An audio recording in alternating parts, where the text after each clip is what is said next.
Welcome to MuggleCast episode 424. I'm Andrew. I'm Eric. I'm Micah. And I'm Laura. Yay, everybody's here this week. Yay. Hey, Laura, how have you been? Good, how are you? It's been a minute. I know. Let's just do the episode ourselves and forget about Andrew and Eric. Sounds great. We could do that. Bye. Laura and Micah's prediction corner. Were the rumors true? Were you two feuding? Feuding? Well, yeah, because, Laura, you were off a week that Micah was on, and then Micah was off the week Laura was on. It was, I don't know, I was worried. Yeah, this whole will they, won't they thing is getting pretty crazy, honestly. Yeah, I mean, I like to think of us like Taylor Swift and Katy Perry. You know, it's been a years-long feud, and we finally have peace at last, so. Peace at last. Micah loves Katy Perry. That was a great analogy. Oh. Who doesn't? Did not know that. Huge fan. Love Firework. Great song. So on today's episode, we are going to discuss the final chapter of Half-Blood Prince. We've made it, y'all. Actually, almost 1 year later exactly. We started Half-Blood Prince chapter by chapter, July 2018. It was a whole different time because Laura wasn't even with us. It's crazy. It's crazy that we did it in 1 year. That's nice. Yeah. I'm pleased that it took a year because, of course, we've had these other episodes where big news has happened. Of course, Crimes of Grindelwald came out over that time. So we took a good month off of chapter by chapter to discuss the movie. But anyway, first, we have a couple of news stories. First of all, you may have seen in your social media feeds over the past week, there was this report by not a reputable website, so I'm not even going to name them, that said that a Harry Potter TV series was in development. And of course, this went crazy. This went viral because everybody gets really excited when stories like this appear. Of course, some people are like, "Ugh, enough, no more, no more." Personally, I would be excited about it. Did you guys see this report when it was going around over the week? I did. I missed this one. I missed it. Yeah. Okay. I saw it and I felt the spark of excitement for 2 seconds, but then I saw the source and I was like, no. Yeah. There's no way this is real. And of course, this happens a lot. But so I actually reached out to representatives for J.K. Rowling to get a comment. I understand that another Harry Potter website went to WB. WB didn't reply to them, but J.K. Rowling's people did reply to me. And they said, no, this is just absolutely not true at all. Sorry. So that was a nice little scoop to get, but it was also a big nothing burger, so not that big of a deal. It's nice that you had communication from somebody in touch with J.K. Rowling. Yeah. Right. And then my next question was, where is she? Why has she left Twitter? And they said, Andrew, please go away. Huh. Yeah, it must be going on like 6 months there. Mustn't we? Yeah, that's crazy. Yeah, it's been a while. Joe Watch, where is she? You know why I'm in touch with J.K. Rowling's people? And by that, I just mean I have their email address. It's because I get myself in trouble on Hypable, and then they email me, and they're, hey, Andrew, take that down. What the hell are you doing? I'm like, oh, I'm sorry. What exactly gets you in trouble? Can you elaborate there? Oh, well, remember when the new edition of Fantastic Beasts came out, and there was that new foreword? No. No? Well, it leaked online, so they reached out about that because we had republished it. And then there was one other thing, but I can't remember what it was. Oh. And that communication was the same contact. I used that contact from that communication to ask about this TV story. But anyway, I do just also want to mention that I feel like a Harry Potter TV series is inevitable. I think we've touched on this a few times in the past. Warner Brothers is putting together their own streaming service now. It's to compete with Netflix, with Amazon, with Apple, with Disney Plus. They need big brands. And I am sure they have already pleaded with J.K. Rowling to let them do this. But the question is J.K. Rowling going to let them do this? And I'm not convinced that she would say yes. I'm not convinced she has the power anymore. She does.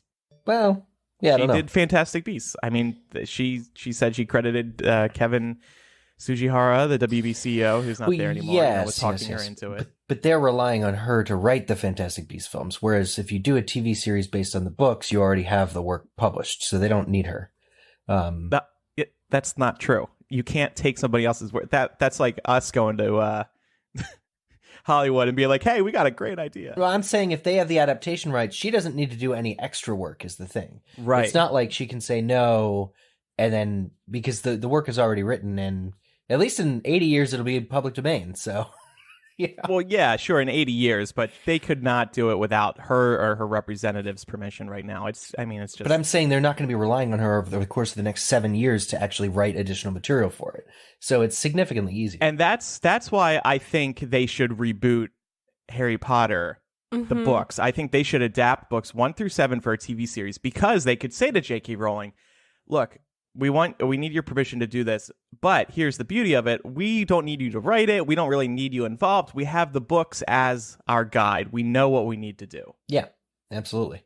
I have a hard time imagining her not being involved at all in something like that, because I would think, she was always very complimentary of the movies, and I thought was very professional about the way that she approached them, even though we know the movies weren't perfect, right?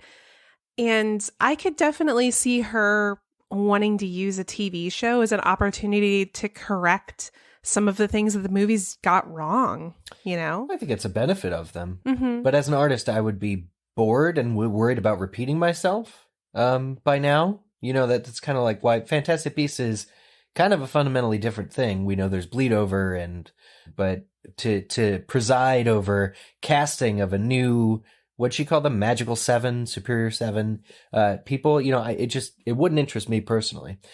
Even though watching that happen would be interesting as a spectator, I wouldn't want to be J.K. Rowling feeling like I'm in the same place I was in 1999 casting for the first Harry Potter film. Mm-hmm. No, it just seems like, what am I doing with my life? Or as an artist? Yeah.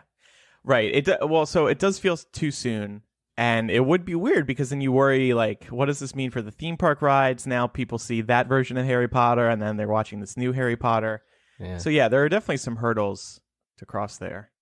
But, again, I just do find it inevitable. Selfishly, I think it would be one of the best things to ever happen for MuggleCast, because imagine how much more we would have to talk about That's suddenly. true. Episode by episode. Yeah, we could do 2 episodes a week. There'd be so much to talk about. Yeah. No, I'm excited for it. I'm excited for the inevitability of it all as well. Yeah. I'll put that out there. Anyway, Eric, I think you wanted to mention that Puffs the Play, which we've raved about a lot on this show previously, is now coming to Chicago, huh? Yeah, they've been our sponsor before. We really like them. We've seen them in New York.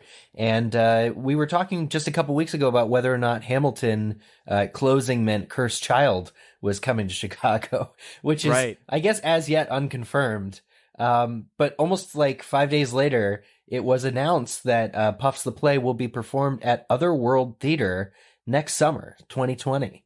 Great. And Otherworld Theater's in town. It's right next to Wrigley Field. And it's a good theater. They just relocated to a new space, and they pride themselves on science fiction and fantasy works. They do a lot of really cool stuff. I was just there for Science Friday and Cephalopod Week. Learned a lot. Wow, that sounds nerd-tastic. It was nerd-tastic. But it'll be really exciting to have Puffs in town. Mm-hmm. So if anybody's Chicago or Chicago adjacent, just know next summer there's going to be an opportunity for you to see Puffs. Now, do you feel any different now about going to see this, Eric, given that you're no longer a Hufflepuff? Well, Wait, what? This is news to me. Well, okay. I kind of joked that I was a Gryffindor now because wizardingworld.com made you resort. And then they put me back in Gryffindor, Laura, where I had the robes for since 2004. And oh my God. I know. But I think that I'm going to state once and for all, I think I'm going to stick back to mostly Hufflepuff with I can still wear the Gryffindor robes. Don't give me shit. Yeah. So that's my new identity. No, I'm really excited for Puffs. I'm excited for what this means for local Hufflepuffs in the area, local Harry Potter fans. Game changer. In general. It'll be Hufflepuffs. great. Mm-hmm. Yeah, that's cool. They also announced they're leaving New York, so. Oh, yeah. Andrew, I did want to ask about Wizards Unite because I wasn't on last week's episode, and I'm trying to work my way through the game, and I enjoy it, but I honestly have no idea what I'm doing. What do you mean? What's the end goal? Well, you played Pokemon Go. You should know. Well, Pokemon, you got to catch them all, right? That's the objective, really? Mm-hmm. Yeah. What's the objective in Wizards Unite? Find them all. Save them all. Unconfound them. So we admitted on last week's episode that we're not exactly following the story. But yes, you do need to save them all. You do have that registry. And this was one of my critiques last week. I said, I think it needs to be easier to look at everything you've collected. It's kind of broken up right now. So yeah, you still need to collect them all. Here's the tick box to understanding Wizards Unite. Number 1, is your sound on? No. Okay. Neither is Laura's. And number 2, are you reading the dialogue between Harry Potter and all the other characters? You mean 40-year-old Harry and the other characters? Yes. Yes. Vaguely. I mean, I Okay, neither it's is okay Laura. if you're not. no, not really. I mean, and I also don't follow what the hell's going on.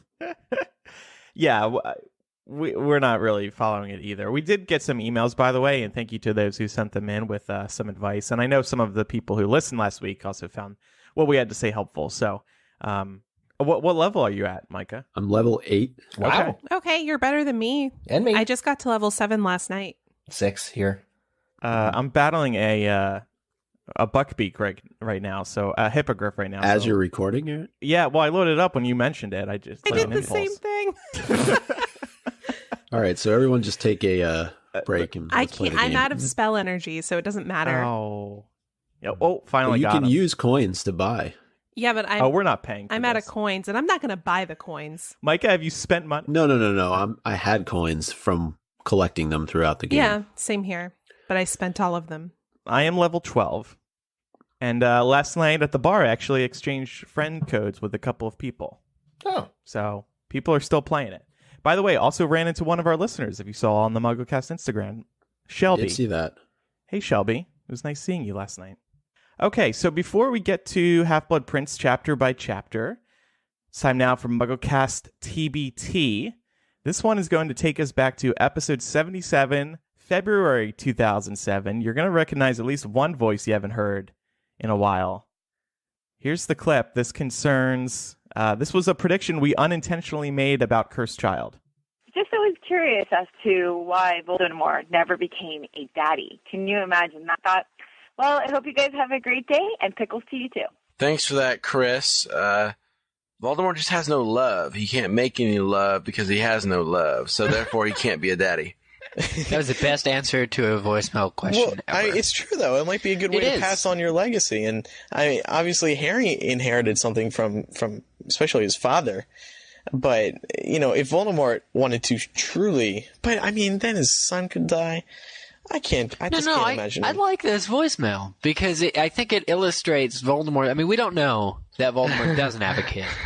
People like Bellatrix, as stated. We don't know. I am your father. But Be a Star Wars scene in we don't book know. 7. Could be hidden away. Could be twins that were separated to opposite ends of the galaxy. We don't know.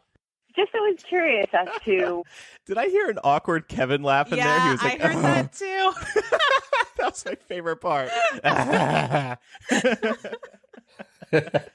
So yeah, there we go. We kind of predicted that Voldemort might have a child, and he did. That's definitely one of the Bellatrix was... Huh? Yeah, that Bellatrix was willing, and that the kid might be hidden away. That's pretty sharp. Yeah. On point. But also, I don't think I feel like y'all were kind of kidding. I think a little yeah, bit. is it a prediction if you were kind of half full of shit when you were giving it? No, but it's great to look back on because then you're like, oh, wow, we actually ended up being right about it. That's cool. Yeah. It is truly amazing, and to look back, I think I mentioned this when I recorded that little bite for the show last week, going through all the different documents that Kim was nice enough to put together, how on point we were with some of our predictions, whether we were joking around or not. I just think it's really funny to look back and see with some of these just really how accurate we were. Yeah, it's fascinating to look back on, and we're going to continue doing it each week here on the show and on social media. MuggleCast on Twitter, Facebook, and Instagram. Yeah. So it's time now for chapter by chapter, and since this is the final chapter, we're going to do something a little special this week. We are going to catch everybody up on where we stand in Half-Blood Prince by recapping every single chapter so far. And those of you who have been following very closely over the past year might recall that we actually didn't do our 7-word summaries for the first 3 chapters. So we came up with new ones for those ahead of today's episode.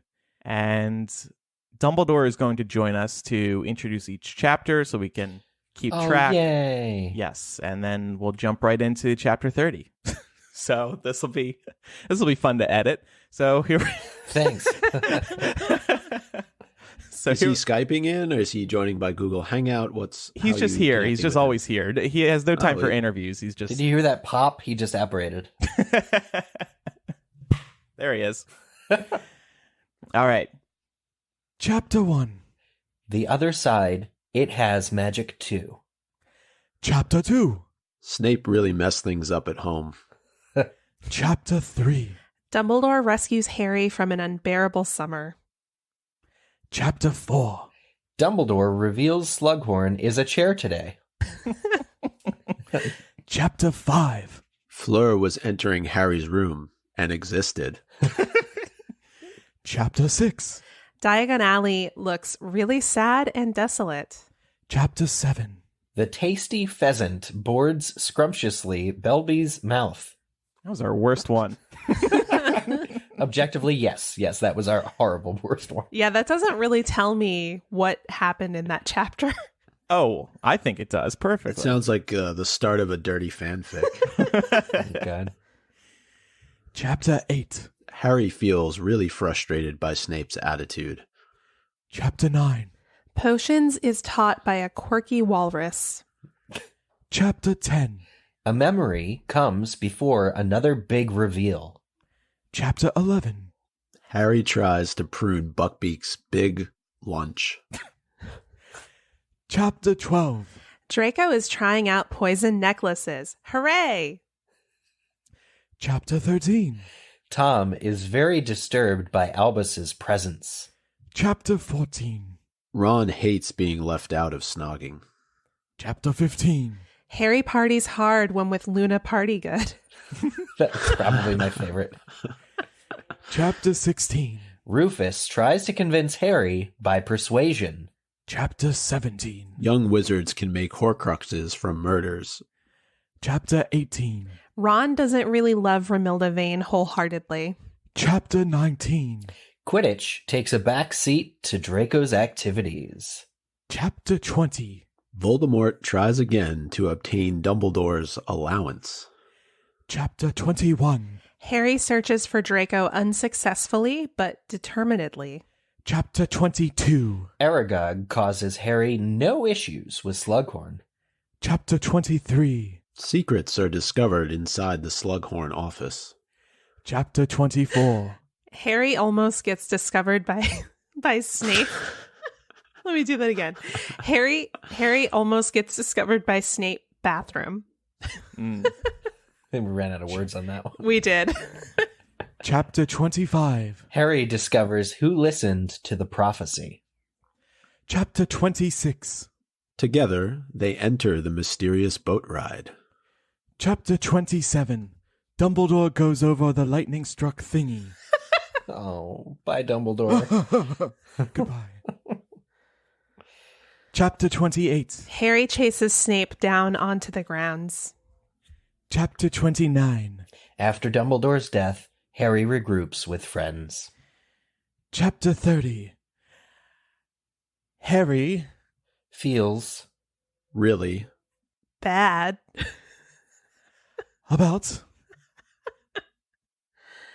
breaking Dumbledore. Wow.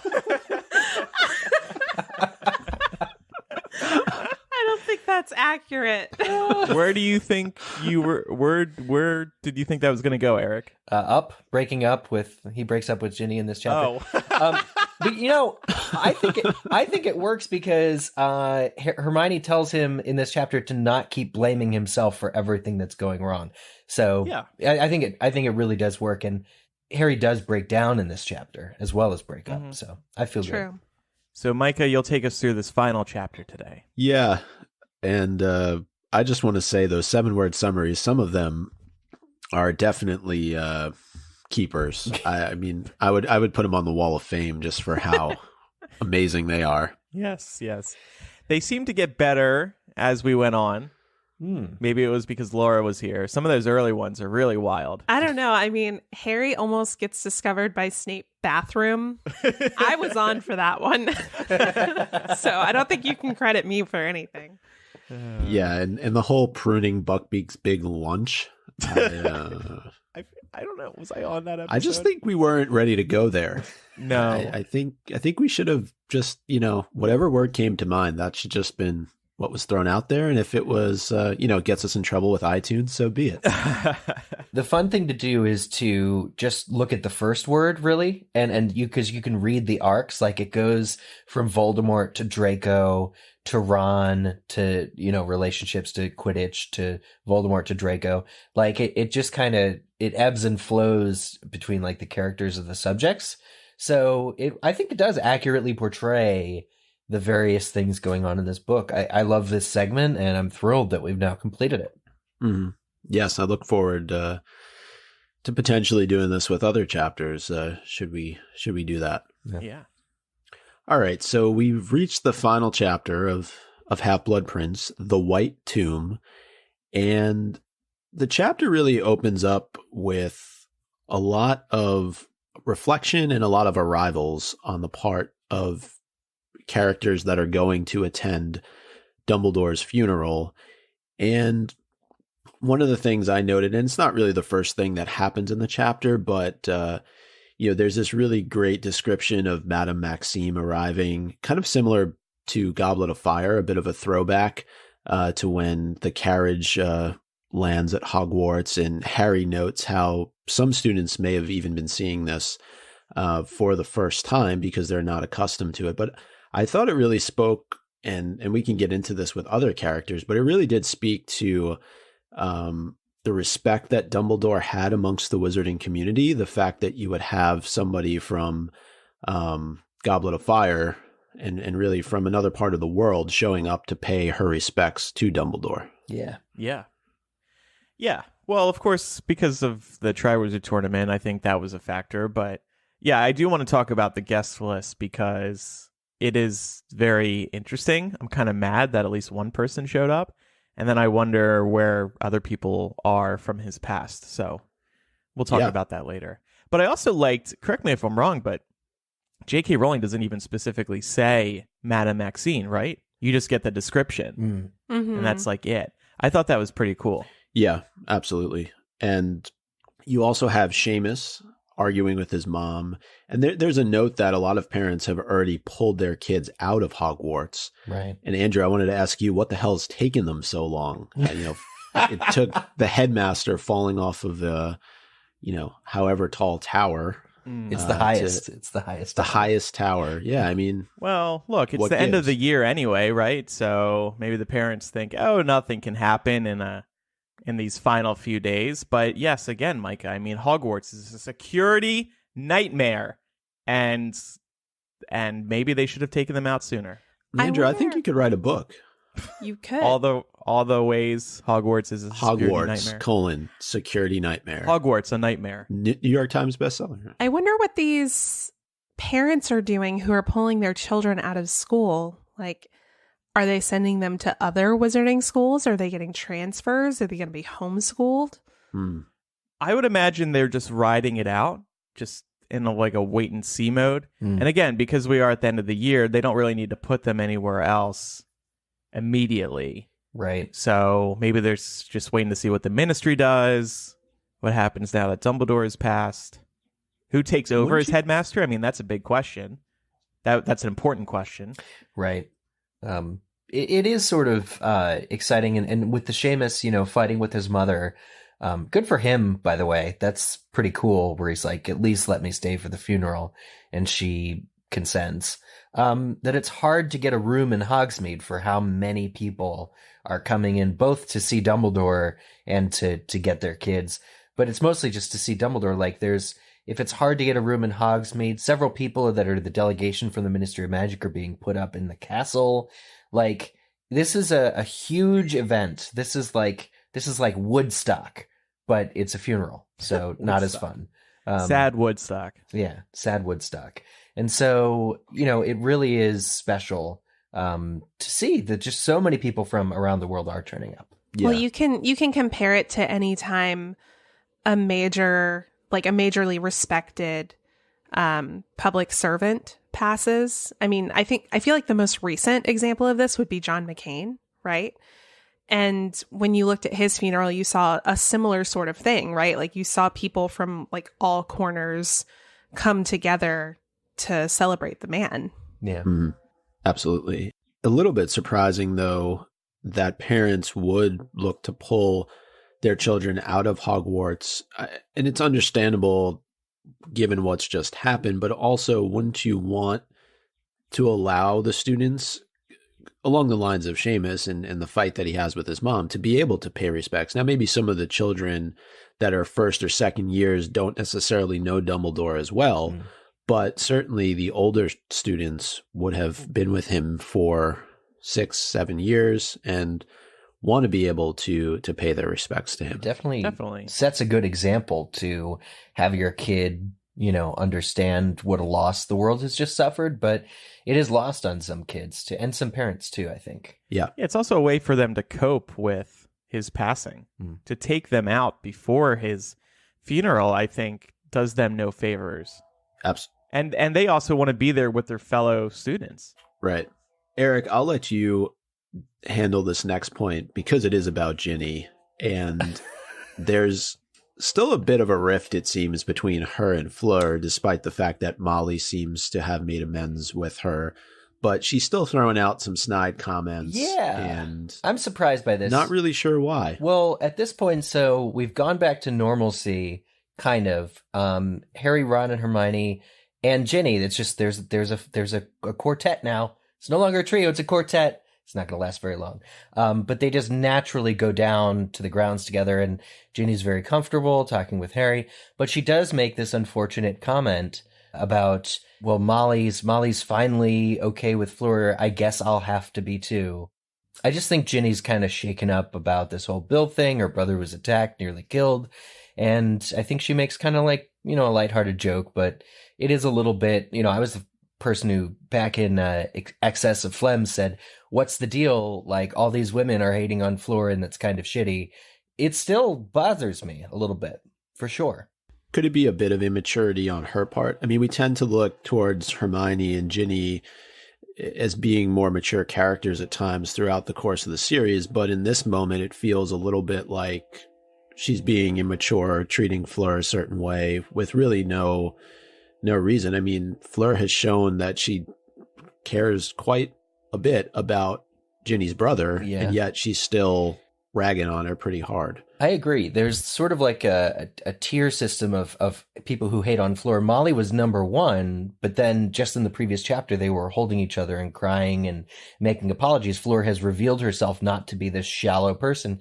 It may be jealousy still about Fleur's looks, like the uncertainty, like self-consciousness coming from people that cause her to project, this negative, oh, I guess I'll have to put up with her. But it was a favorite pastime for all the Weasleys last summer, to kind of rag on Fleur a little bit. So I think it's probably it's something that's on its way out, but is not quite all the way out. So, it takes, I think that's what it is. And this is a thing that happens in families. And I think something that is really significant here is that Fleur is not only very different from the Weasleys in that she sort of comes from this very upper, I assume, higher, upper middle class background.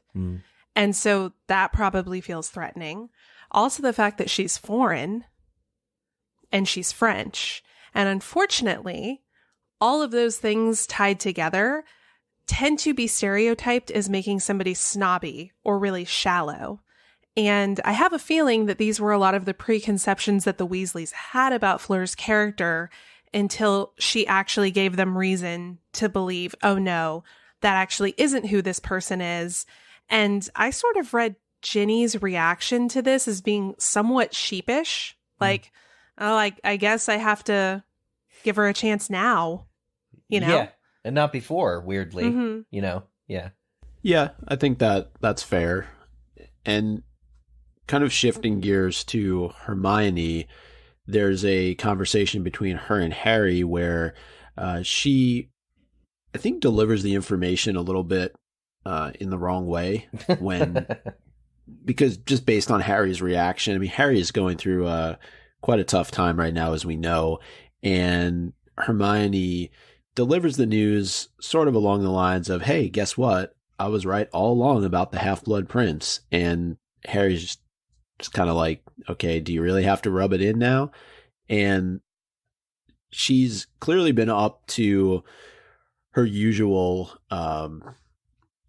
she's in the library. She's been researching, trying to find out who RAB is, given that the locket was a fake.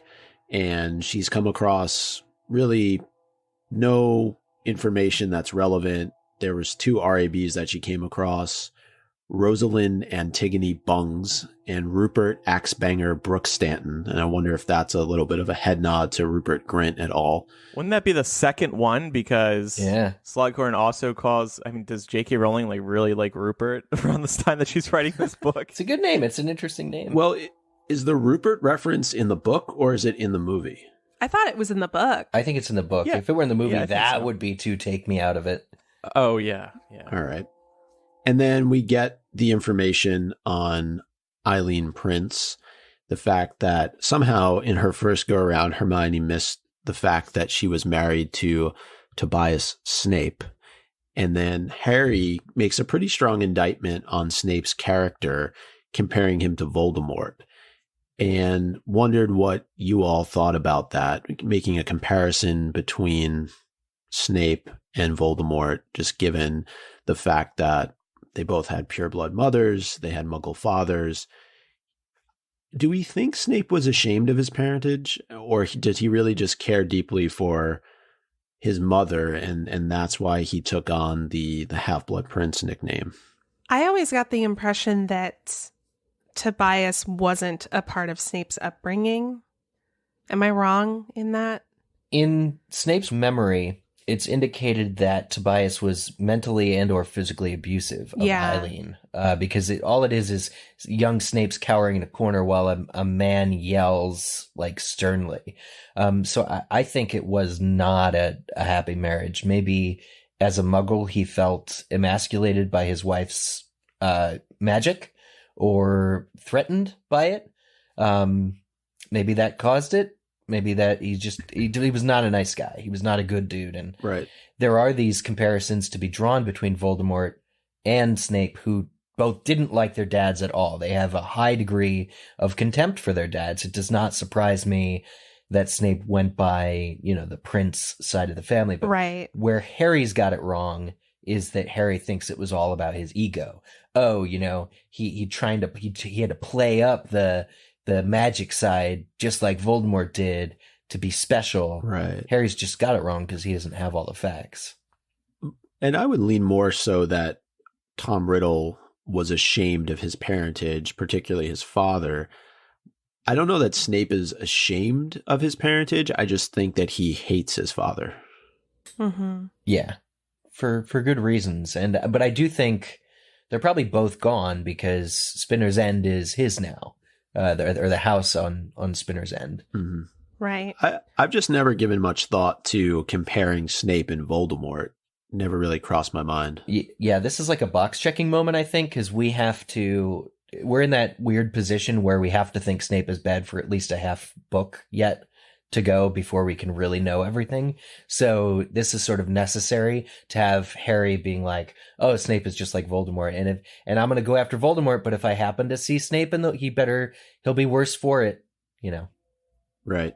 Yeah. I think it's pretty likely that Snape and Voldemort had a lot in common when it came to their upbringings, just in terms of like having, an absent father figure, whether that absence comes in the form of just being so abusive that they're just not actually helping to form you as a person, or just being physically absent. Yeah. And I also think that because, like it or not, human beings operate based on patterns, and we draw perceptions about other people based on the patterns that we experience in our lives. So if Snape's first experience with a Muggle was with his abusive Muggle father, it would certainly explain why he might have some internalized biases against Muggles. I mean, we've seen him discriminate against Hermione for being Muggle-born, for example. Right. So I think it's entirely possible that he has these deep-seated prejudice, he holds deep-seated prejudices against Muggles and half-bloods, and therefore has a little bit of self-loathing going on. But I think the difference with Snape is that he is able to see the bigger picture and the relevance that people of different blood backgrounds have to this world. And he's able to see that value, whereas Voldemort is not. Right. Because Voldemort holds himself above all others. Definitely. That's a great point. One of the other things, though, that kind of comes towards the end of this conversation is Harry. He starts to really show guilt for trusting in the Half-Blood Prince for the entire year. And I think this is something that we felt was coming for a long time. Mm-hmm. And we saw moments of it throughout the course of the book, but now it's really hitting him given what has happened to Dumbledore and really Snape's role in all of what has happened. And what did you all take away from this particular moment? I'm sure if we were in his situation, we would feel very much the same, but Hermione and others were cautioning him throughout the course of the year to not really follow along to this book, especially after what happened to Draco. Well, so in this chapter, Harry feels like Snape was playing him all along, right? Yeah. Because he guesses that Snape must have known that Harry had his copy of the book. And I don't know if we ever get really confirmation about that, but I think that makes sense to me. And it's just another reason for Harry to despise Snape. That he knew what he was up to all along and pretending like he didn't know that he had the book. Yeah, and it's very weird, this conversation about Snape being evil, because he says, if I had shown the book to Dumbledore, which I should have done, Dumbledore would know that Snape was evil even when he was young and at school, and it would sort of supersede anything that, like, older Snape overhearing the prophecy might have said to Dumbledore. Like, it just would have been another opportunity for Harry to say, look, that, you know, this dude's evil. Will you listen to me? And I think, though, if he had done that, maybe Dumbledore would have still pushed it aside, but then he would have chastised Harry for cheating on potions all year. Yeah, I think Harry is just at that bargaining point in his grief. Yes. And I think that's the reason for this. Mm-hmm. Although I do think it's an interesting connecting the threads moment, too, because we have here at the end of book 6 where Harry is sort of feeling guilty about being misled by this book that he has allowed to guide him all year. And, you know, he's not following Arthur Weasley's advice of don't trust something if you can't see where it keeps its brain, which is such a huge parallel to the way Ginny Weasley was feeling at the end of book 2 for being so, you know, overtaken by Tom Riddle's diary. And ultimately everybody was trying to convince her, like, no, this isn't your fault. But in this case, like, can we argue it's like kind of Harry's fault? Yeah. For trusting the prince? I want to see the alternate universe where Ron got the book and not Harry still, and see what he did with it all year. Well, you can write that fan fiction. Oh, yeah, I guess I could. He would have used it the same way. He might have, yeah. Well, given what Ron did with when the snogging bug finally hit him and ran with it, he probably would be the biggest hit in potions in the Slug Club. Yeah. Mm-hmm. We'll see.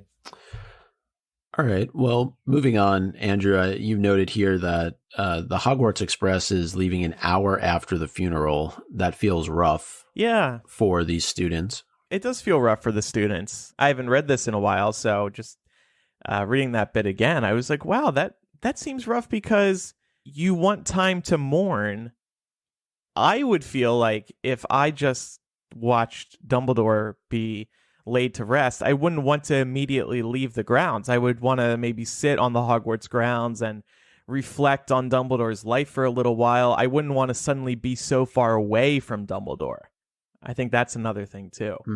Did this feel weird to you guys? It's not a big deal, but it's like I just felt bad for Harry that he would have to leave Dumbledore so soon. Isn't this kind of a European thing? Like the train schedule will run. But the Hogwarts Express runs on They its take own their trains schedule. very seriously. They could have made a special delay for Dumbledore's burial. Well, I feel bad for the trolley lady. She's doing a double shift because she's coming to Dumbledore's funeral and she's got to make sure nobody tries to jump off the train. That is a busy day. It's true. And is she like having to push the trolley around at the funeral to feed people? Anything off Wow. the trolley, my I mean, I don't know. I'm kind of being serious because like I'm Southern, right? So like we feed people all the time, and especially like at wakes after funerals, like that's a big thing. Like you feed people. I almost said a word I shouldn't have said on the show, but there was no reception either, was there? Right. And I think that would be the time that they would be eating food, right? I guess so. Probably not at the actual funeral. That'd be Right. weird. Yeah, Like the impression I get is here's popcorn. Yeah, for the watch the tomb erupt in flames. Ooh, popcorn, butter, extra butter, Mr. Potter. The whole impression that I get is exams have been canceled. People have already left Hogwarts. This is the very, very last thing that's keeping anybody here. People are ready to go home. They're ready for the summer. They're going to soak in the UV rays. You know, everybody's excited. But Dumbledore's funeral at this point might feel like, to some, like more of a chore. And once it's over, it's over. The Hogwarts Express train can leave because there's no reason to stay anymore. All right. Might be it. We do get a moment in the Great Hall prior to going out to the funeral, and it's noted that Crabbe and Goyle seem lost without Malfoy, and Harry's just kind of doing a panning of the room. We see that Scrimgeour is actually sitting in Snape's old seat, which I think answers one of your Quidditch questions, Eric. Yep. From maybe 2 weeks ago, was it? Yeah, that was 2 weeks ago. Mm-hmm. Yeah, I mean they're lost without their boy, and it's kind of funny because it just speaks to how hopeless they are without their leader. I feel like too there's a parallel to be made between Crabbe and Goyle feeling helpless and Harry feeling helpless without Dumbledore. Should they have like banded together to? I mean, maybe.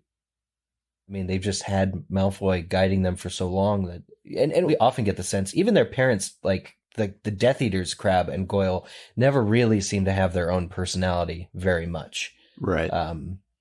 So yeah, they always seem very much attached to Draco, and now they don't seem to have a clue what to do without him. Yeah, and it's a great moment. It's a great character moment for Harry to feel bad for Draco. Mm-hmm. Wherever he is, he can't be with his friends. Well, and do we think that this at all plays into what happens in Deathly Hallows, maybe more so from Draco's end, knowing that he did have that moment of hesitation on the tower? He didn't look like he was going to harm Dumbledore in any way, that he was too afraid to do so. Do we think that plays into his character in Malfoy Manor when he doesn't let the Death Eaters know that in fact Harry has been captured? Yeah, absolutely. Okay, so we now head out to the Hogwarts grounds and are about to attend the funeral, and there's quite a long list of people that are in attendance, and I'll go through them here and we can discuss them afterwards. And I know they're kind of spread out through a couple of pages, but I'll go through the list. Lupin, Tonks, Mad-Eye, Fred and George, Molly, Arthur, Fleur, Bill, Tom the barman from the Leaky Cauldron, Arabella Fig, the Weird Sisters bass player, Ernie Prang, who is the driver of the night bus, Madame Malkin, Aberforth, although he's not explicitly named, he's mentioned as the barman from the Hogshead, the Trolley Lady, all four of the house ghosts, Cornelius Fudge, Rita Skeeter, Dolores Umbridge,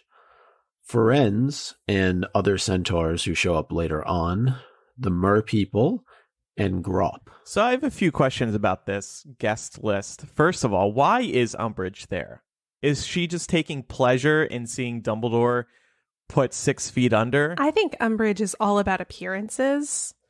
Right. So this is just about trying to generate positive public perception for herself, I think. It makes me sick to see her there. Oh, yeah. As it does Harry. Some people just shouldn't be allowed to attend. Like, who organized the funeral? You should have put some bans on some certain people from arriving. Like, Harry could have worked with them on that, and Umbridge definitely would have been one of those people. Oh, yeah. And Umbridge, like, rode in the same carriage or whatever as Rita, and they're just...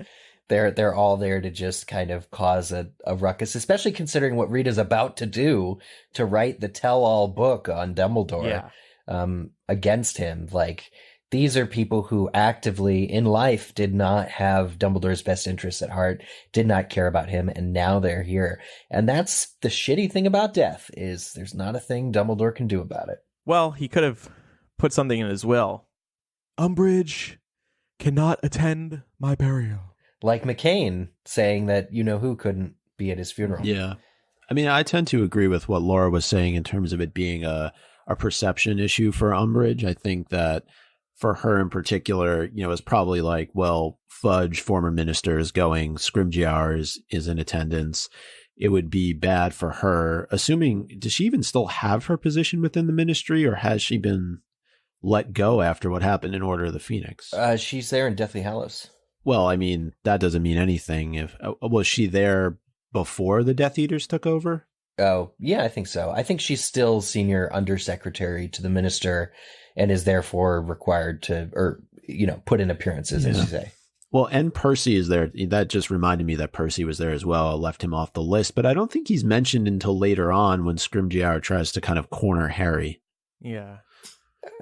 Ron is avoiding him. I think Harry notices his glasses in the Great Hall, I think is what it is. Yeah. And then I also wonder about people from Dumbledore's earlier years. Like, there's no mention, of course, this is from Harry's perspective, but there's no mention of any other strangers there besides this short man with a hat who speaks.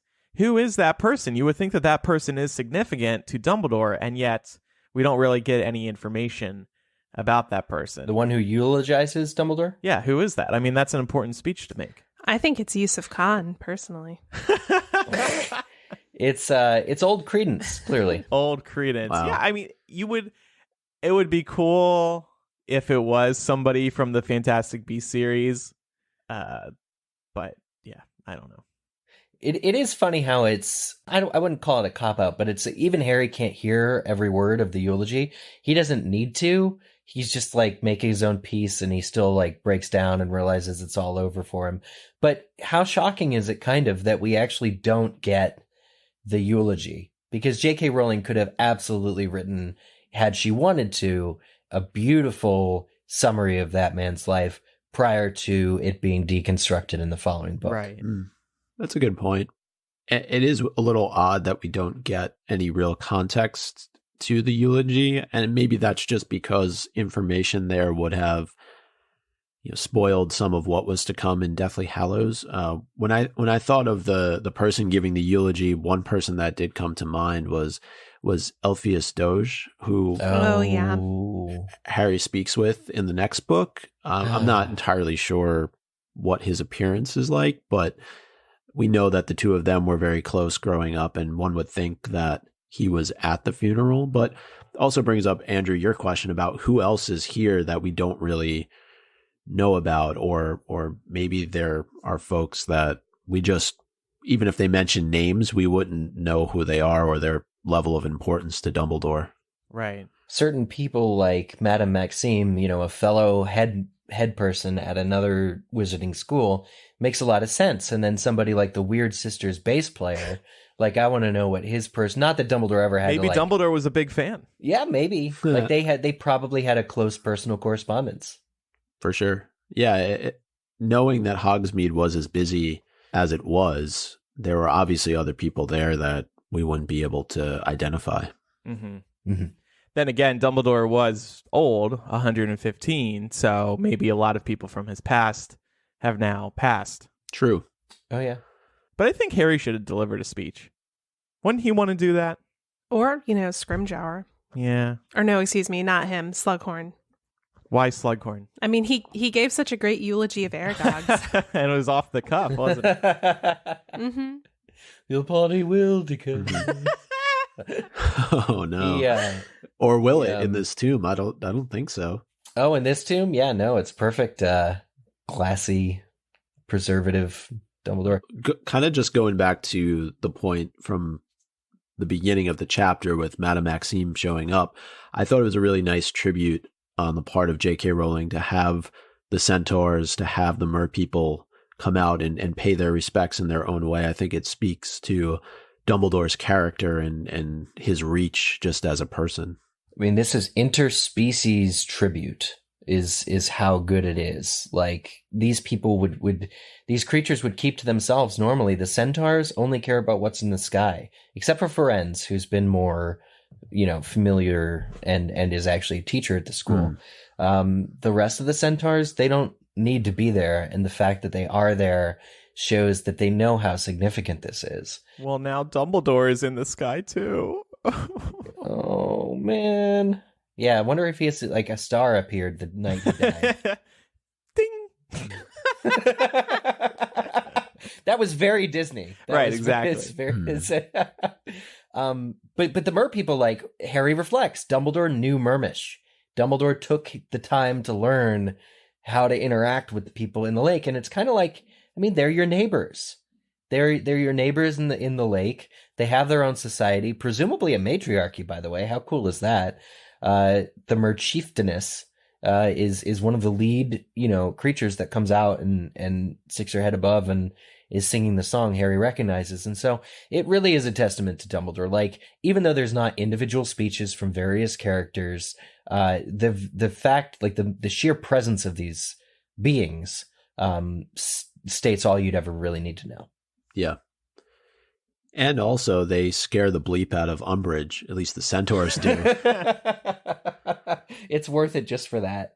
Towards the end of the ceremony, the tomb, well, actually the body, right, bursts into flames and is replaced by this tomb. And wondering, is this the standard for what happens at a wizarding funeral? Yeah, I'm wondering that too. Probably not. And so I'm a little confused. So the body was there, right? Mm-hmm. Yep. It was laying out. It was wrapped in a cloak. And the tomb wasn't there. It wasn't like on top of the tomb.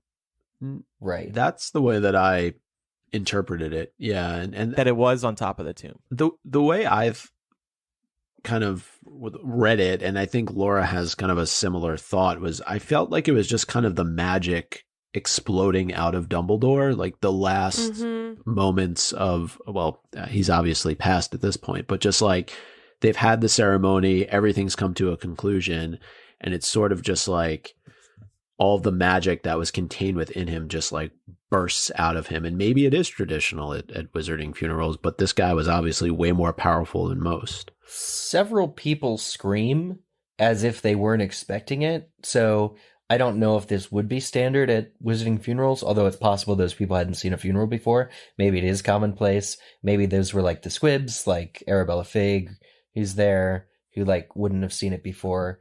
Don't know if it's common, but I get the impression that there was an outside force acting, like somebody there made it happen, versus it just being Dumbledore's corpse knowing somehow that he's been properly eulogized and now can explode into a tomb to encase himself in.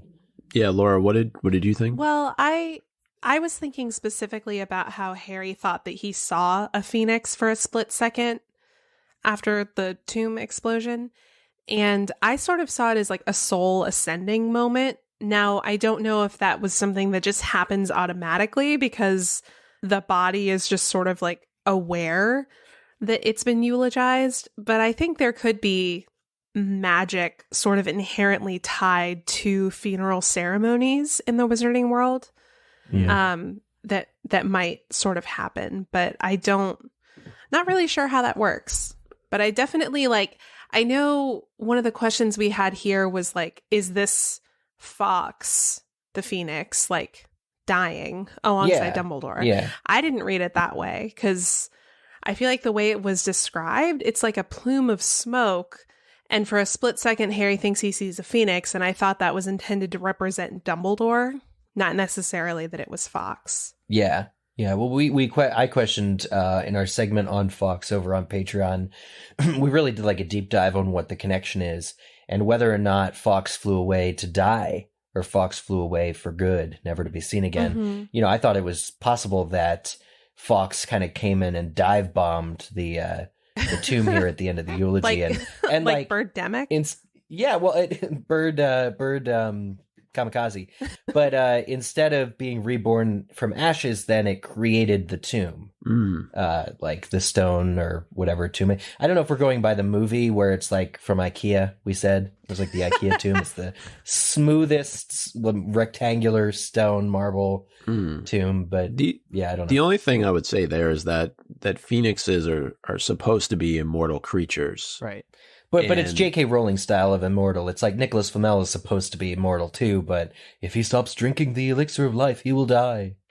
Yeah, that's interesting. It's kind of like what we always hear about, you know, with certain mythical creatures, like they're tied to their human counterpart, and if one dies, so does the other. Yeah, I mean, if phoenixes were really immortal, they would still be here today. Yeah, exactly. All of the ones that ever lived they'd overcrowd the earth. Mm-hmm. I feel like we got into the low population of phoenixes in that segment too. So definitely worth a listen. See our segment on Fawkes and Dumbledore. And then what about the movie? Because somebody just mentioned it. The fact that this was omitted from the film, and we really only see the White Tomb in Deathly Hallows when Voldemort is in search of the Elder Wand.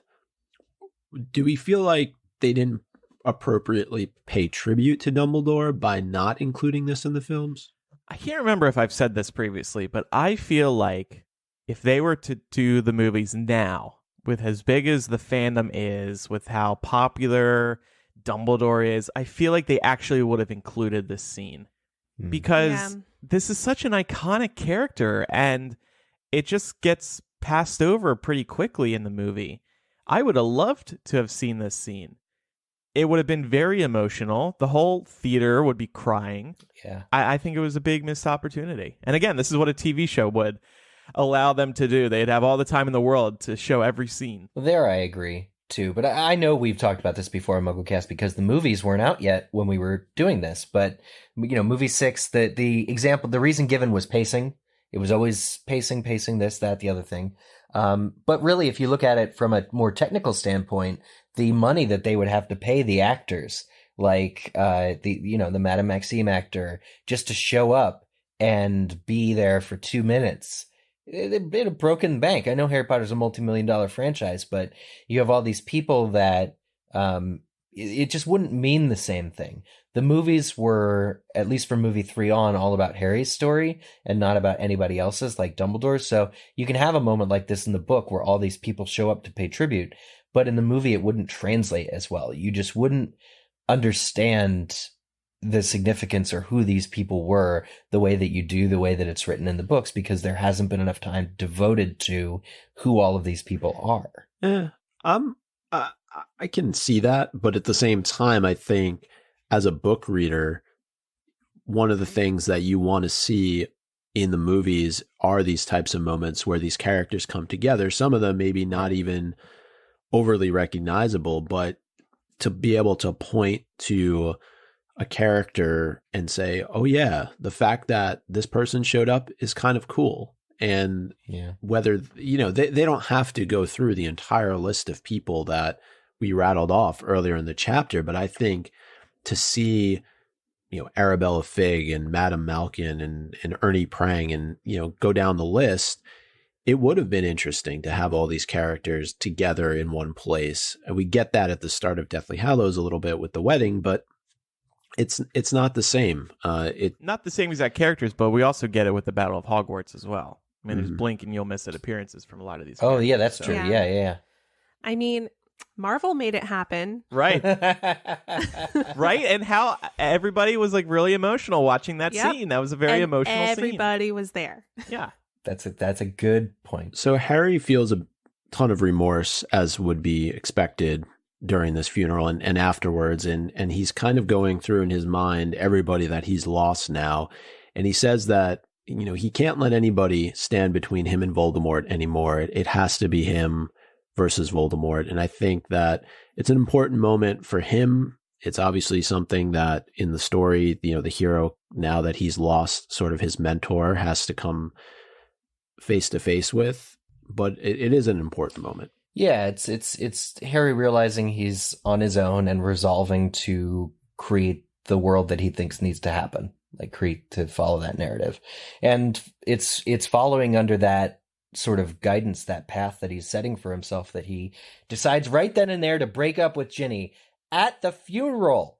Does this man have no class? You guys ever been broken up with at a funeral before? Yeah, that is a pretty rough place to do it, as if things aren't sad enough in this moment. Yet Ginny isn't too shaken by it. Maybe perhaps because of where they are at this given moment, but also maybe she saw this coming a little bit because Harry knows he now has this journey to go on. Yeah, it's pretty good, actually. I will say, you know, I was a vocal critic of, there's 3 weeks that were omitted between chapters 24 and 25, where after they kiss, they're all of a sudden, they've been dating for 3 weeks.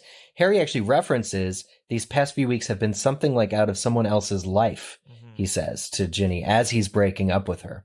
And, you know, the time will tell if, you know, and your mileage may vary if that line works for you as an acknowledgement of what they've had together. For me, it's only serves to illustrate that those 3 weeks are still missing. We don't know what happened. But Ginny does, as you said, Andrew, she takes it really well. She actually starts to smile. She knows it's for some stupid, noble reason, like going off to save the world. And she doesn't really put up a fight. She doesn't say, I can help you, the way Ron and Hermione do when he tries to leave them. She lets it happen. And Harry's really only regret is that he didn't start dating her sooner. So I think this is a pretty good, you know, it's never going to be, they can't be together until after Voldemort's gone. And I think Ginny as a character knows that Harry won't be satisfied. She even says, that's why I like you, that you won't rest until you're hunting Voldemort and you're happiest then. So I have to let him go. It's pretty mature for a 16-year-old girl. Yeah. I agree. Or for a 16-year-old in general. Do you think it's Mary Sue-y? Kinda. Yeah. I still feel like we're all of a sudden presented with a Ginny in book 6 who's just like really cool, and we're just supposed to accept that happened, with really very little character development for her between books 2 and 6. Yeah. As a reader, yeah, it would have been easier for me to accept if we had seen that happening before she became Harry's love interest. Mm-hmm.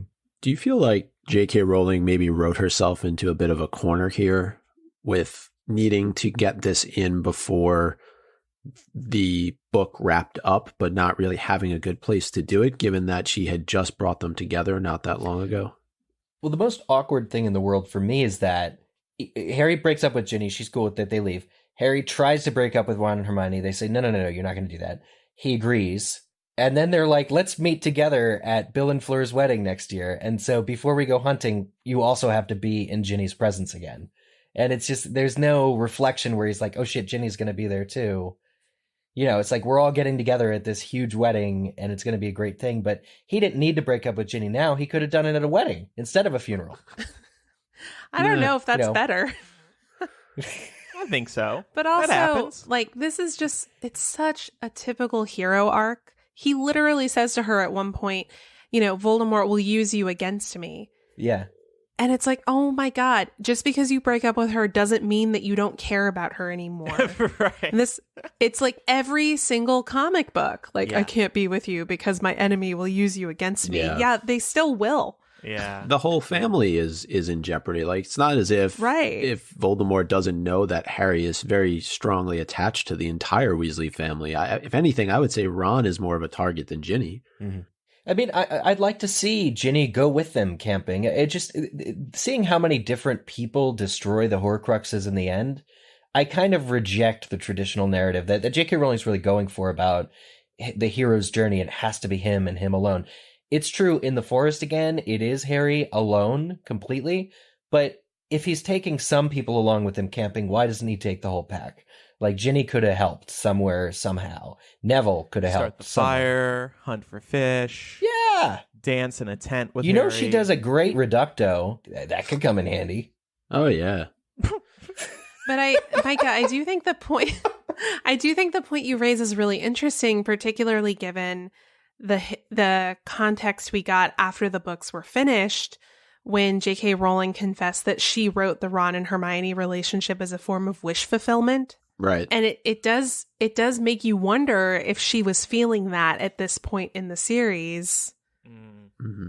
but was sort of like in too deep on some of the relationship setup she had done and was like, well, guess this is it. It is very rushed. And Harry doesn't really have a whole lot of time for romance really in any of the books. Everything is just kind of very secondary to his quest to defeat Voldemort. But again, that's the focal point of the series. It isn't about relationships, at least from that standpoint. So they will be broken up. Sorry, Eric, heading into Deathly Hallows. But that's okay. I'm fixing it. One person who does try and mend relationships with Harry is Rufus Scrimgeour, and he fails yet again.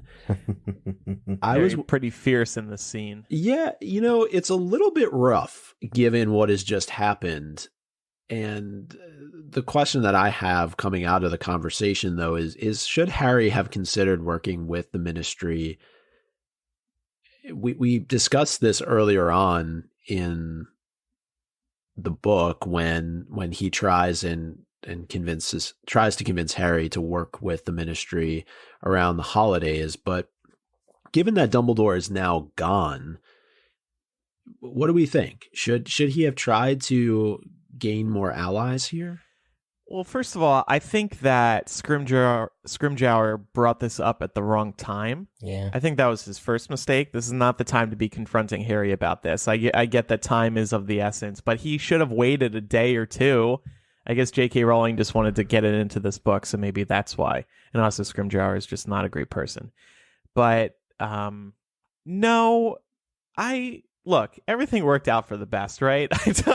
I don't think Harry needed to change his thinking on this. Okay. Yeah, I think given how flimsy the Ministry is and how quickly it falls after this, probably a good thing that Harry didn't, saddle up to them. In hindsight, I agree it's probably best. I also worry, though, that, maybe Harry could have saved Rufus's life.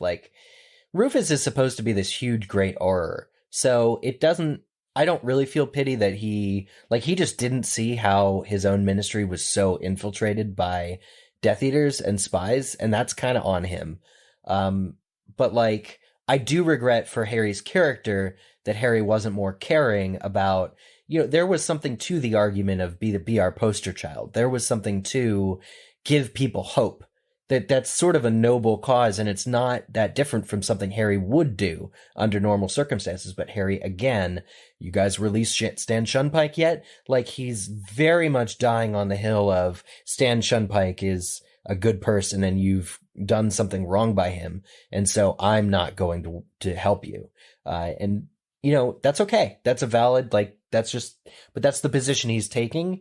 And if Harry at all, by not helping the Ministry, cause one or two extra deaths or there to be less hope in the world, that's on him.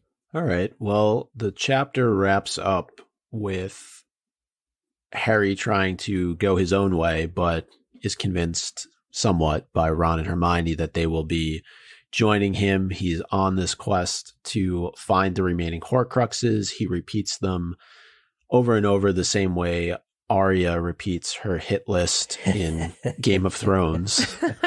Ilan Payne, Cersei. Yeah. The Hound. Exactly. Yeah. And he says, though, if he does come across Snape on his quest to find and destroy these Horcruxes, he will also destroy Snape. And I wonder what would have happened if the two of them ever came across paths with each other prior to Harry finding out about the truth. Well, they do in the with the silver dough. They just don't know it.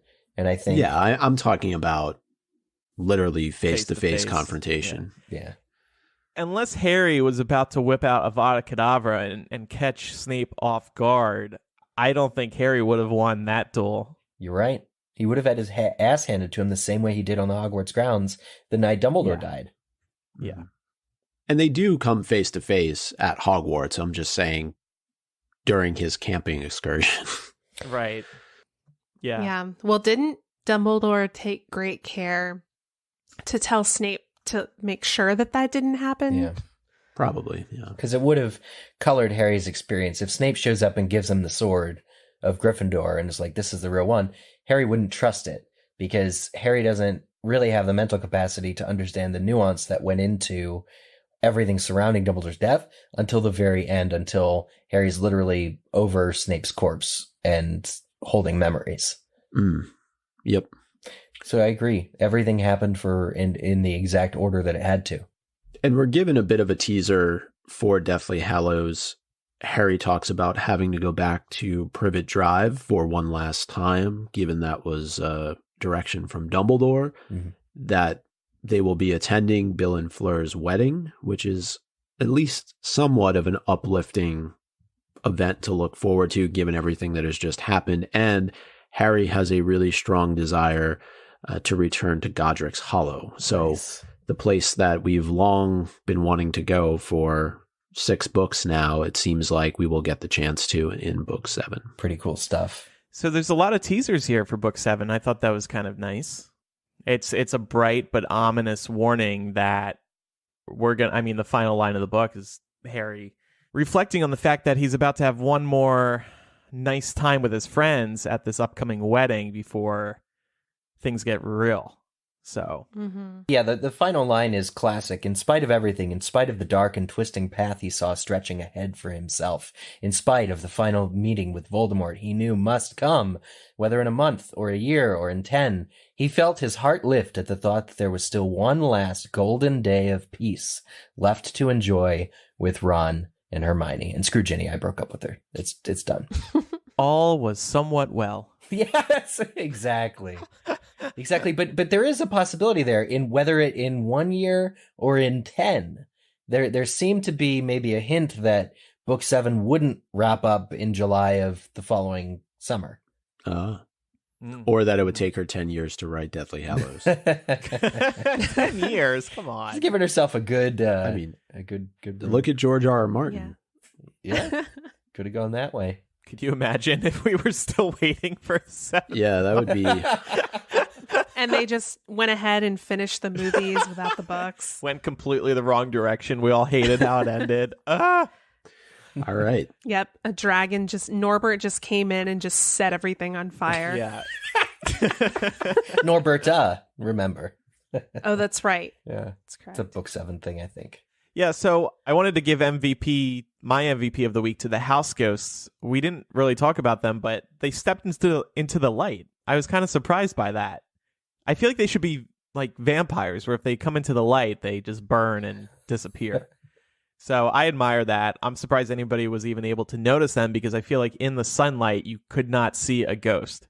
I'm weirdly fascinated by that whole situation. Yeah, for sure. I've said this earlier during our discussion, but my MVPs are going to the mermaids and the centaurs, because they're totally different, societies and totally different species. I wrote, it's like if we went to a funeral for the world's most renowned walrus. Like what we have no business being there. Have you ever been to a funeral for a walrus? Would you go to one, Eric? Well, I guess the better comparison would be Harambe. Did people go to Harambe's funeral? I don't know. People made a joke out of him. That just made me sad. Yeah, that was real sad. I mean, 11,000 people voted for Harambe in the 2016 well, there you election. go. It's like that. So the centaurs and the mer people, it just takes a lot of respect. So I'm writing in Dumbledore next election. Please don't. Yeah, please vote. All right. I gave mine to Aberforth not mentioned explicitly by name, but we are told that he is in attendance, and just has to be very difficult for him to attend his brother's funeral kind of in disguise, incognito. Nobody really has a sense for who he is, but despite everything that has happened between these two in the past, I'm sure that it's still a very tough situation for him to be in. Yeah, absolutely. And I gave mine to Harry for telling Scrimgeour to shove it. Yeah. Again. Yeah. Time now to rename the chapter. Harry Potter and the Half-Blood Prince, Chapter 30. Next time on Harry Potter. I did Harry Potter and the Half-Blood Prince, Chapter 30, Stupid Noble Reasons. I went with Harry Potter and the Half-Blood Prince, Chapter 30, Phoenix Rising. And I did Harry Potter and the Half-Blood Prince, Chapter 30, Harry's First Funeral. Oh. It's kind of like... What about Aragog's? Well, it said in the chapter that this was Harry's first funeral. Oh, okay. He'd been because Obviously Sirius is... human. This was the weird thing. They mentioned Sirius didn't have a body to bury. So did they just not do like a memorial service? Because I think that's just a situation of Sirius having no family to mourn him. Yeah. Crazy. All right, so that's Half-Blood Prince. So what are we doing next on MuggleCast? Nothing. We're away for 2 years. No. So we've been looking at our archives, and we have a list of every single chapter-by-chapter discussion we've done on the show, and there are actually still a couple of holes. Half-Blood Prince was a big one we never pursued, so now that's done. Hooray! We did it! Yay! But we have realized that we never did the final chapter of Sorcerer's Stone, and we never did the majority of Order of the Phoenix. So, and I know this is a little awkward, but we're going to go backwards. And we're going to do the final chapter of Sorcerer's Stone, but before we do that, we're going to do a couple of general discussions about Sorcerer's Stone. Just to kind of catch everybody up, just to kind of reflect on it. After so much time. Personally, I'm going to be reading the illustrated edition to do this, and I'm really excited about that. And then, since we haven't done the majority of Order of the Phoenix, we decided that we're just going to start Order of the Phoenix over, because it would be weird to jump into Order of the Phoenix at, like, Chapter 10. Right. That's just dumb.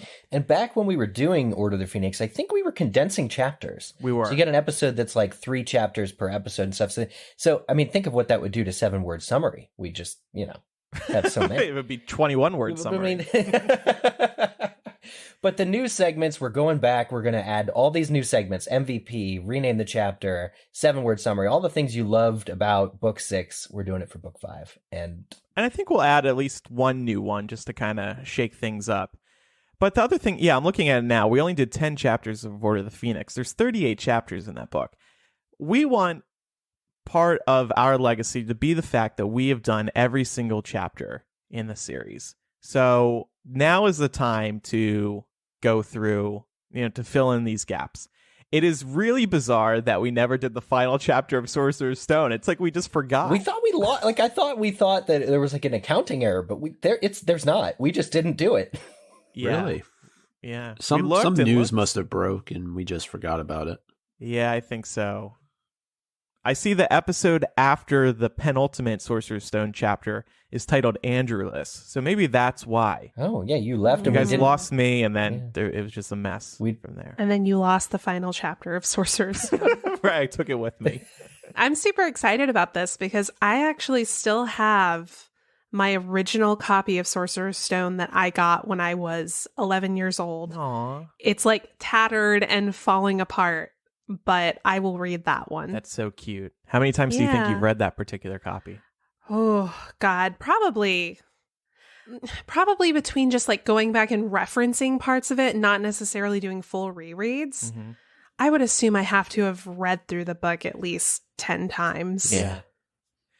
And so we feel like this is a good opportunity because we have about 2 years, right? 2.5 years until the next Fantastic Beasts movie. So this will be a way to, a good way to spend that time.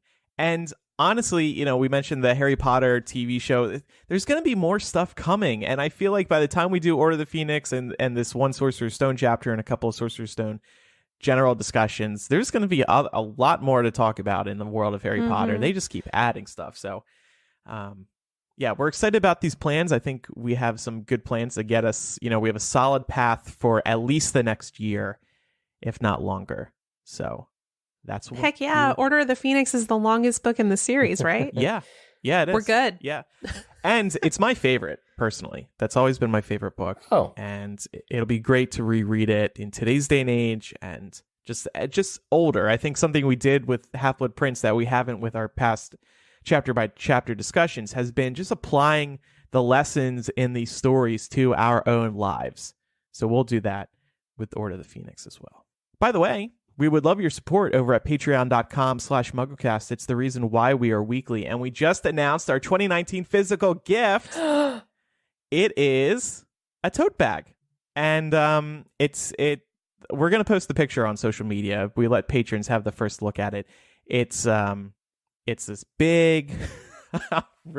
Already doing a bad job of describing it. Eric, describe the bag for us. I said we should come up with bullet points that we reference to talk about it on every episode. Well, let that be a lesson to you going forward. It's our big reusable tote bags. They are made of durable material. They look great. We have a new slogan to rival last year's mugs where we said no latte is safe. The slogan on this one says carrying magic since 2005. Oh, that's really cute. I saw the pictures of these as well, and they're really nice. Yeah. I'm excited to get one. Yeah, definitely. Well, you're not a patron, so you won't be getting one. But... yeah, whatever. Yeah, they're really great bags. I'm really pleased with how they turned out. I had fun taking pictures of these. You all will see the pictures soon if you haven't already. We have a nice jar of pickles with it. Somebody was like, haha, pickles, that's so random. They must be a newer listener because otherwise you understand why pickles are in Well, there. Andrew, only they knew. You should just specify, though, the jar of pickles does not come with the tote bag. No, neither does the LaCroix or the Wizarding World map or the wand or the physical copy of Half-Blood Prince. I thought it was excellent staging. Got a lot of compliments on that, too, Thanks. to pass along to you. But yeah, the great thing about tote bags and why we settled on this physical gift, this is what we were, debating for a couple months now, too, like what would be the best gift. But I wasn't debating. Micah was sure. But the real thing is you can take them anywhere you go. You can take them to the beach. You can also take them to the grocery store. A lot of people now are becoming more and more wary of using plastic bags, and reusable bags are slowly but surely becoming the norm. And this is going to be good for that. So help save the environment. Help save the environment, exactly. So we'll be sending out these bags actually in the month of September. The majority of people will get them in the month of September. That's as quick as we can get them produced. And more information on that will be available on Patreon. But you can still get a shot at this. You can still get a shot at having these collectible items. We only do them once. We did t-shirts the first year, mugs the second year. This year's physical gift. To get it, you need to sign up by July 31st, Harry's and J.K. Rowling's birthday, to be eligible for this gift on Patreon. Yeah. And just to be clear, if you do pledge by that time, you will get it. Yeah. Eric said you get a shot at it. I don't want it to sound like it's a giveaway or something. You will receive it. No, absolutely. If you pledge and remain a patron for a couple of months. Yeah, perfect. So, again, patreon.com/MuggleCast. You also get access to our live stream, so you can listen to the show early as we are recording with fellow patrons, and they all chat as we're recording, so that's always fun. Thanks to everybody who's joining us today. We also have an exclusive Facebook group. We had the links line where once a month we ask you a question, and we might read your answer on the air. And we also do bonus MuggleCast. And, of course, the physical gift every year. Patreon.com/MuggleCast. Thanks, everybody who supports us there. Yeah. Quizzage. Eric, the last quizzage for Half-Blood Prince. The last quizzage. Here we go. Last week's question: what material do Fred and George wear to Dumbledore's funeral? I'm surprised we didn't get any dialogue from the twins. They could have really put some laughter into the whole thing. But I thought you meant like the actual actors responding to you on social media. No, I didn't. I actually I can answer this question. Oh, you can. Yeah, they wore Drogon to Dumbledore's funeral. Yeah, black. You're supposed to wear black to a funeral. It symbolizes mourning. They wore black dragon skin, which shows how fancy they've become with their shop. You know, I assume dragon skin's probably pretty pricey. They look pretty sleek. So people who submitted the correct answer include Issy Marcantonio, longtime Quidditch player, who's about to complete her master's degree in English literature. So shout out to her and congratulations and thank you for playing Quidditch. Also Retta Gambo, JK Not Rolling, Ali Frega, Michelle, Marlena, Moonstar is the freaking best. Okay. Megan, we spoke about Moonstar a few episodes ago, didn't we? We talked about Wolfstar. I wonder. Wolfstar. That's what I wonder thinking, what Moonstar. I'll have to look that up. Maybe they're just calling it something different. Megan Callanan, Tara. Now I see a promotion for KFC who are not playing Quidditch. Sarah Davis, Fluffy McNutters, and Super Mandy. I hate this. I'm never going to get over this ad thing. But congratulations to the people who successfully play Quidditch. And you know what? I do have a Quidditch question. Quidditch may never die, even though we're doing no more. I mean, we're doing chapter by chapter. You know what I'm saying. Next week's Quidditch question is, which book ends with the following sentence? And together they walked back through the gateway to the Muggle world. Oh, that's beautiful. Yeah. You should have said all was well. Too easy. Too easy. So. None. All right. Don't forget to follow us on social media, MuggleCast on Twitter, Instagram, and Facebook. If you want to contact us, MuggleCast@gmail.com, or call us 1-920-3-MUGGLE. That's 1-920-368-4453. I think next week's episode will be a mailbag of sorts as we reflect on Half-Blood Prince and catch up on some emails and voicemails. We have one voicemail I've really been looking forward to playing. Oh. It concerns the Dark Mark. Interesting. And people getting tattoos of it. Yeah, I have some feelings about that. Yeah, so did this caller. We need to play that. I really want to ask people about this. So we'll do that next week. Also, don't forget that we have a P.O. box. Did y'all know that? MuggleCast, 4044 North Lincoln Avenue, Box 144, Chicago, Illinois, 60618. Ooh. Thanks, everybody, for listening. I'm Andrew. I'm Eric. Micah. And I'm Laura. All was well. Goodbye, everybody. Goodbye. Bye.